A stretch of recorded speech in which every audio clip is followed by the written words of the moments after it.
I am back from my week-long foray in Loja after we got through with our salsa musical with my dance company. And while I was there, I got to get a significant amount of reading done, not as much as I would have liked to. Spent a lot of time chipping away at 100 Years of Solitude. Hopefully I get through that in the next week or so. Spent some time with Little Women, and of course, I got through the book which I'm going to be talking about today. And there are some things in this world that I just always know are going to be good. Tom Hanks in a movie, always going to be good. Coffee in the morning, always going to be good. Marianela Nunez, every time she steps on stage to do ballet with the Royal Ballet, she's going to be good. Every time Magnus Carlsen gets on to a chessboard and he's going to play against somebody, always going to be good. Every time Pedro Almodovar makes a movie, you know it's going to be good. And every time Malcolm Gladwell writes a new book, it is good. This particular case, oh my gosh, Talking to Strangers. That's the name of the book, Talking to Strangers. And no, it is not a self-help book. It is a light study, but very thoroughly and well researched into certain aspects of human sociology and the way we interact with one another. And it's just so good. It is so amazing. God, Malcolm Gladwell has such an awesome way of sharing ideas with people.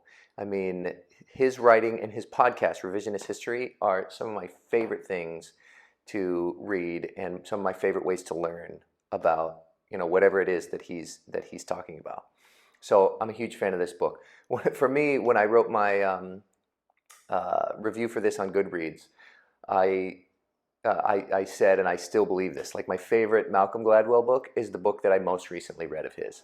I mean, it's just he has such this great way of taking you on a journey of thinking about things in ways that you wouldn't have done otherwise. And he's just, he's such an amazing guy, such an amazing person, huge fan. So anyway, what is this book all about? This book is essentially a study in why it is that we have such a hard time talking, not just talking with other people, but relating to other people and communicating in ways where we'll be able to understand the perspective of where somebody else is coming from, especially strangers, but not necessarily only strangers. He uses a number of different examples in the book to make his point. Examples that he takes from really popular news stories over the past, mostly over the past like 10 years.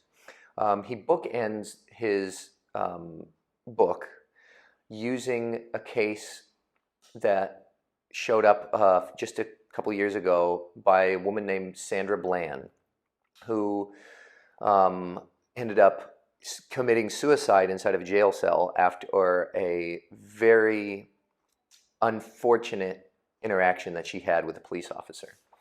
And in true form, Malcolm Gladwell, instead of looking at this case and saying the problem was racism, a lot of people just jump straight to the problem is racism. She was a black woman and the police officer was a white man. And so it's really easy to just jump to that conclusion, especially because of, all of the examples of what appear to be kind of institutionalized racism among police forces or among, certain police officers, if anything, instead of just saying that's the issue, racism. Malcolm Gladwell says, no, that there may be some element of racism that contributes to this case, but it's so much more complicated than that. So let's take a deep dive. Let's look at actually what's going on. And so that's how he bookends the whole book. He starts out talking about Sandra Bland. He leaves it essentially on a cliffhanger and then comes back to it at the end, incorporating all of the ideas that he discusses throughout the book using different cases, stuff like Cuban spies, stuff like football coaches who are pedophiles, the Stanford rape case, how the TV show Friends, the actors they show their emotions on their sleeves. These are the types of stories that he uses to make his case. These are the stories that he talks about, and he does these really fun deep dives explaining what is the sociology behind these different cases. So the three main points that make up his thesis of this book, I feel like there's really no reason not to spoil anything in a review like this, because it is just disseminating bullet points, not actually talking about what actually happens in the book. Plus, it's a nonfiction book, so anything in the book is out there and publicly available. So the three main kind of points of his book that he spends the whole book, making his argument for, is these three ideas: that when you're talking to strangers, you have this built-in system inside of your brain that essentially makes you want to do something called default to truth.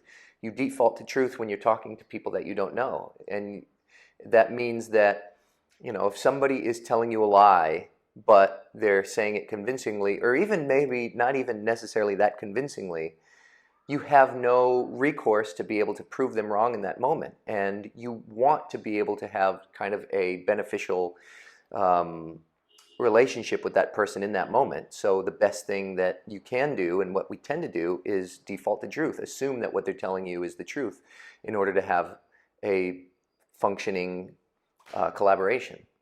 The second thing that he talks about is transparency. We assume that when we're talking to people, especially strangers, but even people that you do know personally, that the words that they're saying and the emotions that they're describing in that conversation, or even if it's just reading body language, all of those things perfectly reflect what they're feeling inside. So if somebody is sad, they're going to act sad in a way that you're familiar with. Or if somebody's angry, they're going to act angry in a way that you're familiar with.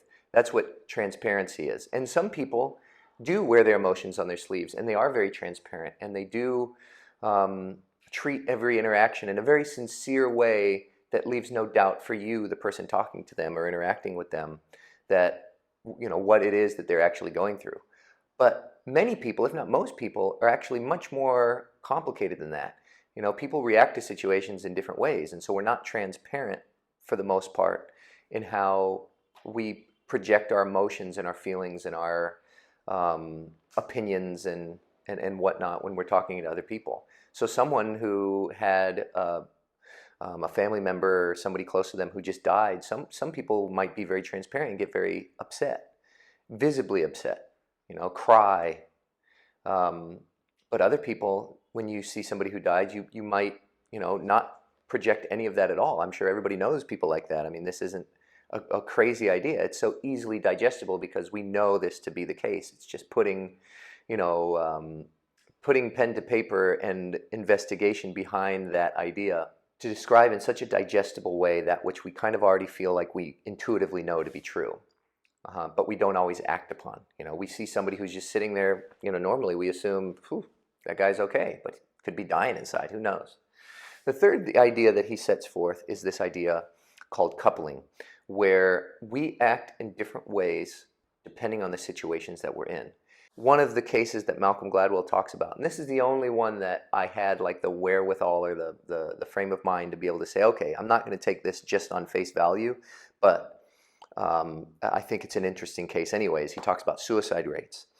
And specifically, he talks about cases of suicide in I don't know if it's all of Western Europe or kind of specific to some area in England, or I wasn't exactly sure where, but he had these statistics about suicide rates prior to a mass infrastructure upgrade on town gas, the types of gas that they funnel into homes for water heating and for cooking and stuff like that.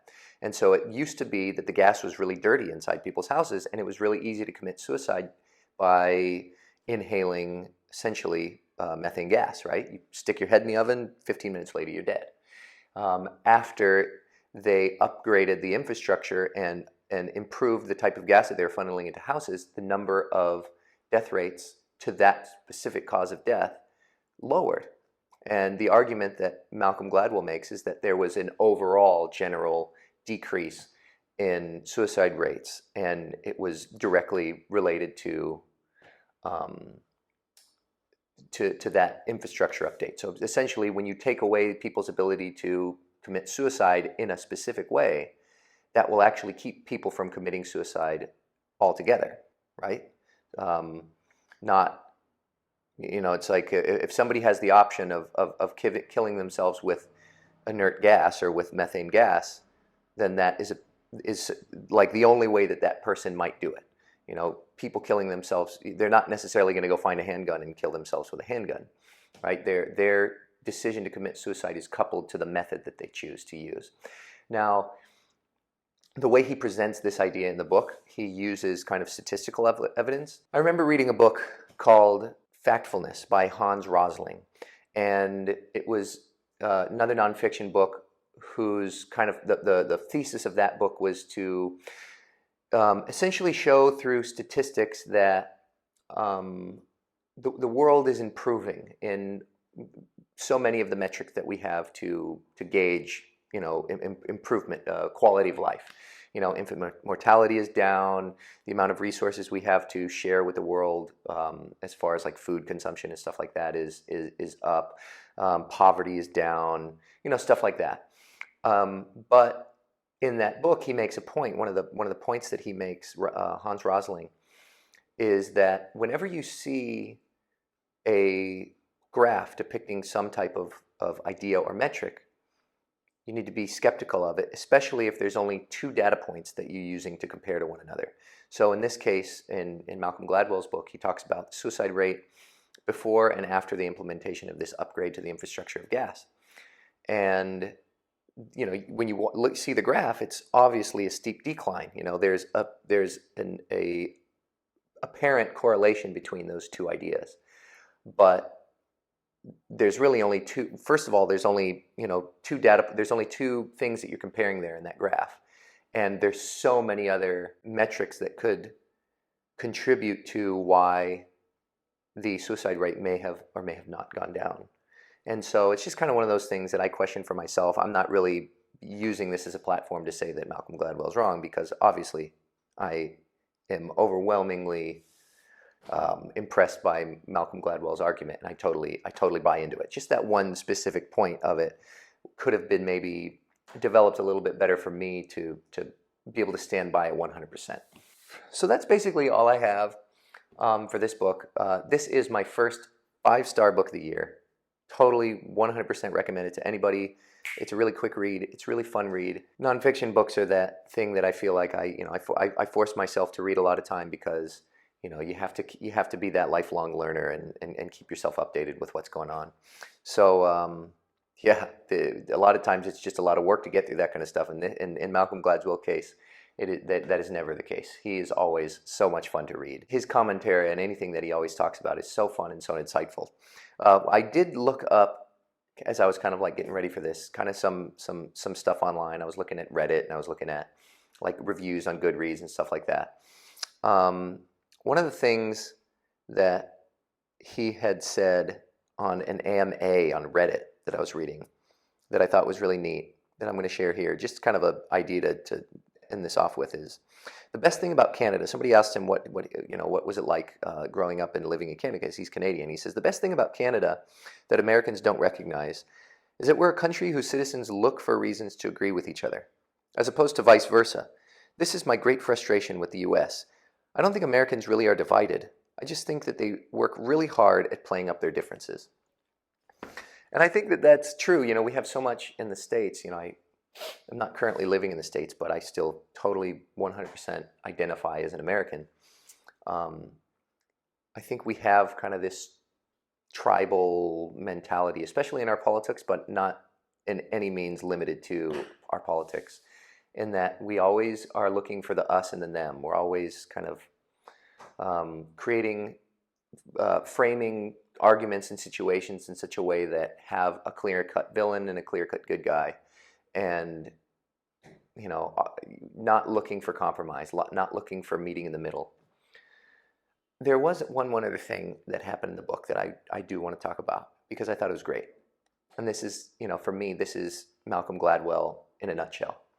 He talks about the Stanford rape case, the case that was just so popular in the news 2 or 3 years ago, or whenever it happened, where Brock Turner was caught allegedly, well, not allegedly, he was convicted raping a woman behind a dumpster on the Stanford campus after like a frat party. And the way that the media covered this particular case was not just condemning Brock Turner for what he did, but for looking at the case through kind of this racial lens that we have going on in the United States, where he was only sent to prison, I think, for like 6 months, and there's so many cases of black people and people of color, being convicted of the same, essentially identical crimes, and going away for immense, 20 years, 25 years, life sentence for stuff like this. Now, that's kind of a interesting conversation to have, because, what is the right amount of time to send somebody away? But at the end of the day, the media, the argument that was always made in the media that I remember was not what's the right amount of time, but the fact that it should be, an equal punishment for everybody who commits the crime. So the fact that Brock Turner got off so light was just so frustrating for so many people. Now, that whole argument, I think, is extremely useful, and I think that it's great, and I think that that is the type of thing that needs to be talked about. And I think it was horrible that Brock Turner got such a light sentence, not just because he's a white guy, but because it was a horrible thing that he did, right? Now, Malcolm Gladwell in his book doesn't discuss that at all. He talks about the Brock Turner case, but instead of, talking about whether or not Brock Turner was innocent or guilty, that's never a conversation talking point in his book. Whether or not, institutional racism is a factor, or not even whether or not it's a factor, but whether it is, relevant to the argument he was making in his book, it never popped up. The thing that Malcolm Gladwell focuses on is like alcohol on campus, and how, especially nowadays, it is consumed in a way that we've never really seen before, in quantities that we've never really seen before, and how that affects campus life, how that affects campus culture. And I saw so many people on Goodreads like being upset with Malcolm Gladwell, saying that he's like somehow condoning this rapist, right? Somehow saying that, because he was drunk, it was okay. That is not at all what Malcolm Gladwell is saying, first of all. And second of all, the fact that he said, Malcolm Gladwell, the fact that he looked at this case and says, okay, all of these other talking points that the media has already been talking about, we've already learned all those things. We already know it. Right? There's nothing really more that I can say to contribute to that particular conversation. And so he looks at this case and he says, what else can we learn from this? And that is such a Malcolm Gladwell thing to do that I love so much. It's like how I try to look at news stories now. It's how I try to look at the world. It's how I try to look at arguments I have with my friends and my family when we're discussing things is, what else can I learn from this situation? And that's what Malcolm Gladwell is all about. That's all I got for you. And if you have any ideas or things you want to share with me at the end of this video, there's a comment section below that will probably not get filled up with anything, because I'm just starting out on this whole BookTube adventure of mine. But if you want to help me out and give some feedback, have a conversation going, that's kind of why I'm doing this. And hope to catch you soon.